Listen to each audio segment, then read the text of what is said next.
All right, y'all, so I'm gonna do a guided component test on the Zeus Plus now. I've got the scope module hooked up. I'm gonna keep saying this because I really do hope that Snap-on watches these one day. They missed the mark on the scope module. I think it's great that it's separate and it's smaller. That's all fantastic.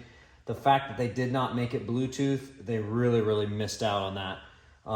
And I hope at some point maybe they come out with maybe an updated version and make it Bluetooth capable. I don't know how all that works behind the scenes in the hardware and software, but it's just an added cable that gets in the way. You're already got tons of hookups and things you're messing with when you're scoping. The last thing you want is another wire you're fighting with. So that can be a pain in the butt. So they did miss the mark on there, but we're under, so I just went to guided component tests. We're gonna load the vehicle. I'm gonna do something easy. We're gonna go camshaft position sensor. What I do like about the guided component test is you can go here, and hopefully you guys can see this. I'm gonna bring it up so you can, is as you're going through this, it gives you, whoops. Oh, I'm already down, okay.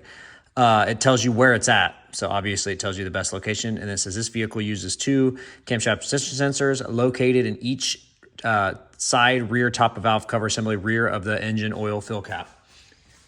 So obviously the fill cap's right here. Here's our camshaft position sensors. We're gonna go signature test, and it tells you what wires you need. So connect your yellow wire with the back probe. Another thing I feel like they missed out, just put some back probes in there for us with the scan tool. Like, why would they not have a couple back probes in the kit? I don't know. There's just, this is the little stuff that I would love to be able to test this stuff out before they come out with it and let them know, like, hey, a couple back probes is not going to kill the margins as far as when they sell these, especially as much as they sell them for. Yes, they are expensive. Yes, I understand you get the service. All that stuff, I could go into the pros and cons of being able to buy one from a tool truck manufacturer company like Snap-on, Matco, Mac, and then buying one outright. There are pros and cons to both sides. But this is the kind of stuff, like, they could have just had a couple in there. So whatever. So we're going to go to signal positive and, all right. So number 3, violet is what we want. So I think that might be the right one. So then you just click view meter, which is really nice. And then that loads up. Obviously, I don't know if you heard that, but the scope loads up there. I've already got it connected to battery negative, so hopefully that's hooked up right, and we'll see. And then you can always take your scope and you can make it full screen too. So let's see. I'm still new to all of this, so whoops, that is not what I wanted. I don't know how to make this full screen. Figure that out in a second. I'm not gonna waste your guys' time. We'll start it up, see if we're even connected right.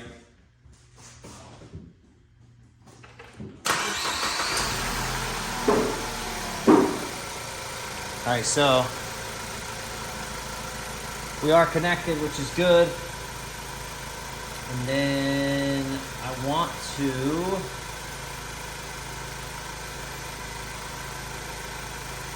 make that full screen.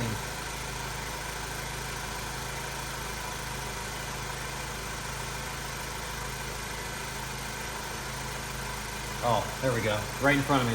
There's a meter tab right here that you just click, and that gives you full screen meter. So using the guided component test for this for the lab scope is really nice. I do enjoy that. I've had it on my Veris Edge for a long time. Now, granted, I have a Pico scope as well, and the one thing that Snap-on has lacked on is their zooming features. You basically have to, I can't remember exactly because it's been a while because I've been using my Pico for so long, but I'm pretty sure you have to record everything zoomed really far in, so as close as you can, and then you have to zoom out. I think they can only zoom out, and I could be wrong, so correct me if I'm wrong on that in the comments, please. I know on the zoom feature, it's not the greatest. So I'll have to mess with this and do some research and see if they've changed that at all. It would be nice if they did change that and make that better. So as you can see, the guided component test does work really well. It gives you all the information. That is one of the pros about having it all built into the scan tool in one. And then obviously you can pull this screen down. If you ever watch Scanner Danner videos, he'll do like multiple screens, and you can run component test while you're scoping at the same time, which is a really nice feature as well.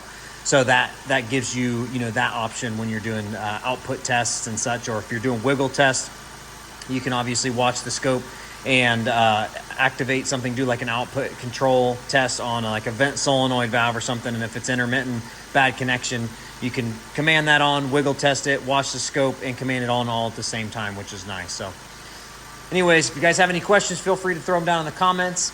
Subscribe if you're interested in this type of content. I'm going to be doing more videos on the Zeus Plus as I have it this entire week as I'm demoing it. Take it easy. I appreciate you watching. Thanks.